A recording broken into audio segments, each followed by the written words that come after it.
Según Ludwig von Mises, el sentido de la empresa es la de la organización de los factores de producción para satisfacer la demanda de los consumidores. Mises decía que la función de la empresa es dar aquello que cree que el consumidor va a necesitar. Y en la medida en la que la empresa lo hace, asume un riesgo, porque está pagando precios ciertos, sueldos, alquileres y otros costes de producción cuando no sabe si el consumidor va a valorar el producto suficientemente alto para cubrir todos esos costes. En la medida en que el empresario es capaz de asumir esta incertidumbre y estos riesgos, será capaz de generar valor. Realmente el mercado es un proceso democrático, donde cada consumidor es un voto y en función de ese voto pues se demandará más un producto u otro. Otro concepto importante es la idea de la coordinación de los factores productivos a través de la propiedad privada. Hay otras opciones en este enfoque, como es la propiedad pública de algunos factores productivos, pero estas no tienden a ser eficientes. La visión de la empresa que nos ofrece Edward Friedman y su teoría de los grupos de interés o stakeholders entiende la empresa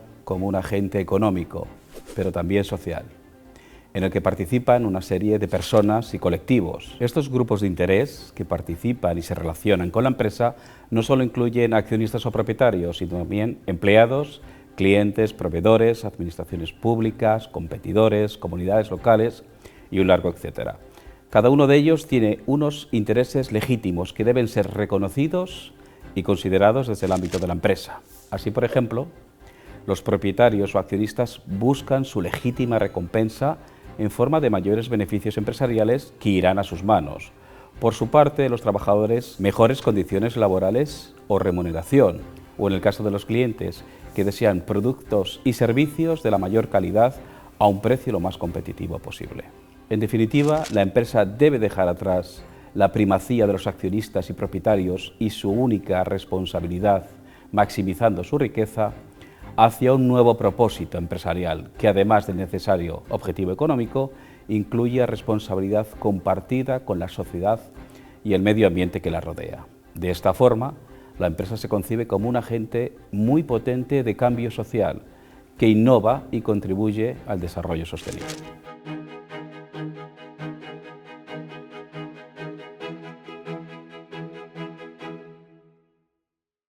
Respondo a este apartado con una cita literal del Premio Nobel de Economía Friedman, economista estadounidense y líder de la Escuela de Chicago y uno de los principales defensores del liberalismo económico en el siglo XX. Existe una y solo una responsabilidad social de la empresa: utilizar sus recursos y dedicarse a actividades diseñadas para incrementar sus beneficios siempre que se mantengan dentro de las reglas del juego, es decir, en competencia abierta y libre, sin engaño ni fraude. La responsabilidad social corporativa se define como el compromiso social y medioambiental que la empresa asume de manera voluntaria.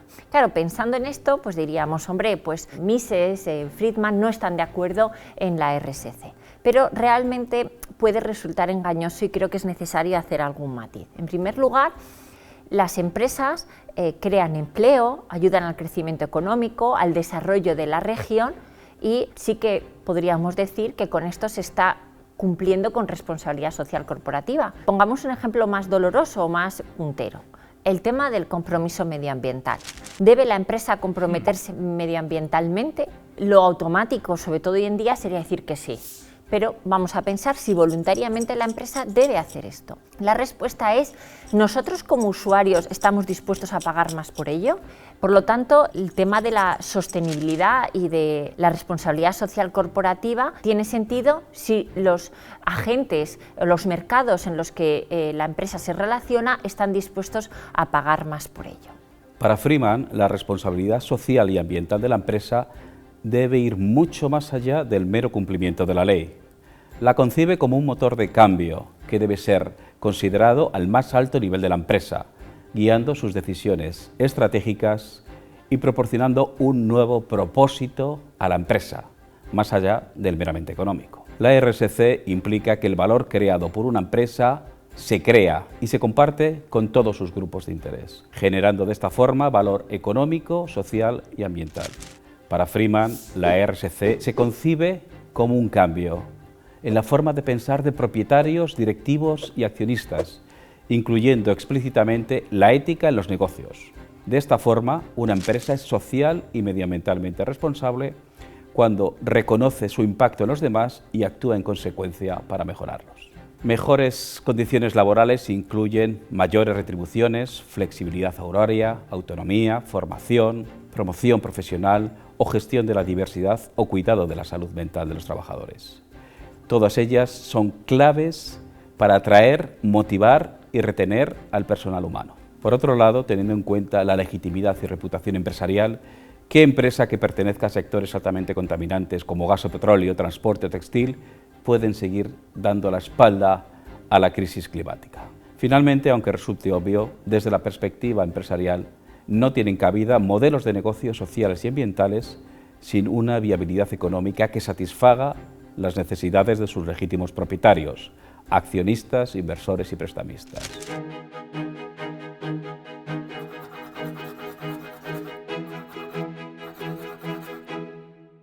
Para Mises, el Estado es un aparato social de compulsión y coerción que fuerza a la gente a cumplir normas sociales. Por tanto, la introducción de normas vinculadas con la sostenibilidad social o medioambiental son legítimas en tanto apoyen el bien común y no sean generalizadas. Un ejemplo es la introducción de normas o regulaciones vinculadas con los residuos tóxicos en un río. Si una empresa está contaminando un río, pues indudablemente es necesario regular esta acción porque se está perjudicando los derechos de otros individuos o comunidades. Por el contrario, sí sería arbitrario forzar a toda empresa sin distinción a destinar un porcentaje fijo de ingresos a responsabilidad social, donaciones ecológicas o certificados en procesos productivos ecológicamente, aunque no generen impacto ambiental relevante en su actividad cotidiana. Existe mucha controversia al respecto. Por un lado, la RSC implica que la empresa se embarcará en actividades e innovaciones de carácter social y medioambiental. El problema radica en que cuando una empresa innova, buena parte de dichas mejoras y resultados, fruto de su innovación, son apropiadas por el resto de empresas y agentes económicos. Esto es la primera externalidad no compensada. Si a este fenómeno le añadimos el propósito altruista de las innovaciones sociales y ambientales, por ejemplo, la reducción de la contaminación por aguas residuales que produce una empresa, efectivamente el medio natural y la sociedad se benefician de ello, pero sin ninguna recompensa explícita para la empresa. Esto es la segunda externalidad no compensada. Es por ello que desde el ámbito de las administraciones públicas se deben diseñar herramientas que empujen a las empresas hacia la RSC, bien a través de nuevas presiones legislativas o bien a través de nuevas políticas de subsidio o incentivos económicos que compensen en alguna medida las dobles externalidades. Por otro lado, y como se desprende de los argumentos de la teoría de los grupos de interés de Freeman, la RSC no debería depender exclusivamente de la regulación legislativa, sino como parte integral de una nueva ética y responsabilidad moral de la empresa con todos sus grupos de interés. Como conclusión, el empuje de la sociedad y la normativa legal son muy relevantes para la RSC, pero la verdadera responsabilidad de la empresa proviene de la propia concienciación y de la consideración de los aspectos éticos y morales de los individuos y de los negocios.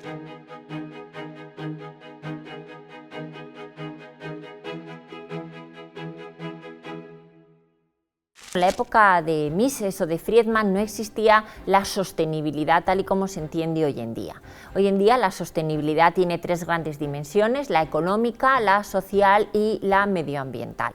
La sostenibilidad económica tiene que ver con la generación de valor añadido en forma de sueldos, salarios y beneficios.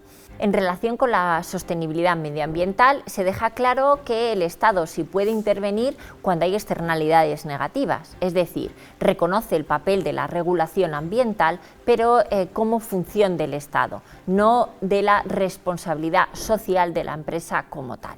Y en relación con la sostenibilidad social, entienden que la empresa ya contribuye en la sociedad creando riqueza, empleo y bienes útiles. Es decir, la empresa es sostenible socialmente por su propia naturaleza. Para la escuela austríaca, el bien común se maximiza mediante la libertad económica, que permite que la acción humana voluntaria y la competencia empresarial impulsen mejores resultados sociales y ambientales que las reglas impuestas. Por tanto, la regulación estatal de la responsabilidad social corporativa probablemente sería vista como contraproducente, aun con la intención de favorecer el bien común, porque limita la eficiencia y la iniciativa privada. El concepto más tradicional de responsabilidad social corporativa adolece de algunas limitaciones importantes. La primera limitación es su carácter marginal.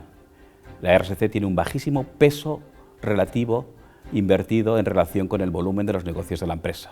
En segundo lugar, su insignificancia estratégica, que tradicionalmente se ha dado a la misma en la empresa. Y por último, su habitual cercanía con las áreas de relaciones públicas e imagen corporativa, cuyo objetivo principal es mejorar la legitimidad e imagen corporativa de la empresa. Todas ellas reunidas podrían llevarnos a invitar a la siguiente conclusión. Quizá algunas o muchas de las empresas pueden utilizar la RSC como una mera herramienta de comunicación corporativa, dado que en realidad la esencia de su negocio no cambia y sus externalidades se mantienen.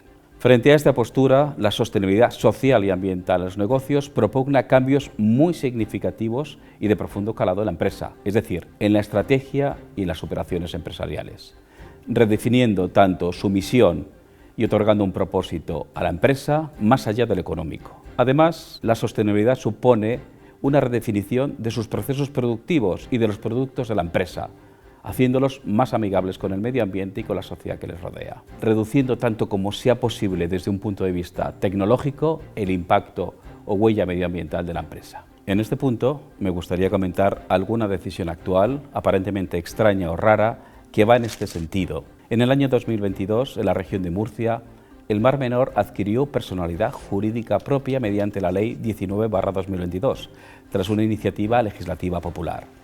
Es uno de los primeros espacios naturales en Europa que cuenta con personalidad jurídica, cuyo propósito fundamental es defenderse de las agresiones medioambientales que sufre dicho hábitat natural derivado del turismo y agricultura intensivos que se dan en sus orillas. A partir de 2022, las empresas turísticas, hoteleras, agricultores, etc., tendrán que incluir en su gestión las relaciones e implicaciones de sus actividades con el Mar Menor.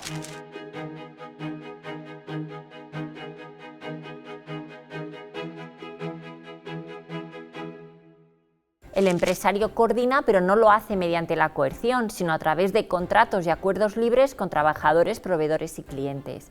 Cada individuo aporta su trabajo, capital o creatividad y recibe a cambio un beneficio mayor que el que obtendría cada uno por separado. Mises también subraya que el ambiente empresarial sano depende del respeto mutuo, donde cada individuo aporta según su capacidad y los mecanismos de mercado garantizan la justicia en la remuneración y la asignación de tareas. Citando textualmente a Mises, en la medida que el trabajo bajo la división del mismo es más productivo que el trabajo aislado y en la medida en que el hombre puede darse cuenta de este hecho, la acción humana en sí misma tiende hacia la cooperación y la asociación. El hombre se convierte en un ser social dentro de la empresa. La visión de Friedman enfatiza la empresa como una realidad social construida por y para personas y grupos de personas que colaboran con un fin común y con una responsabilidad compartida guiada por valores éticos, el respeto mutuo y la cooperación. De esta forma, su teoría de grupos de interés redefine el papel de la empresa y de las relaciones internas y externas de la empresa. Para Freeman, las relaciones humanas en el ámbito empresarial se deben basar en la confianza como pilar de relaciones fuertes, duraderas, honestas, que finalmente fructifican y que refuerzan el modelo de negocio y la estrategia de la empresa. Un diálogo abierto entre la empresa y sus diferentes grupos de interés, que complementan las jerarquías y las relaciones contractuales estándar. En definitiva, parafraseando a Edward Freeman, la empresa es una comunidad de personas que se relacionan con respeto, confianza y responsabilidad compartida, porque sin ética no hay valor duradero, tampoco en los negocios.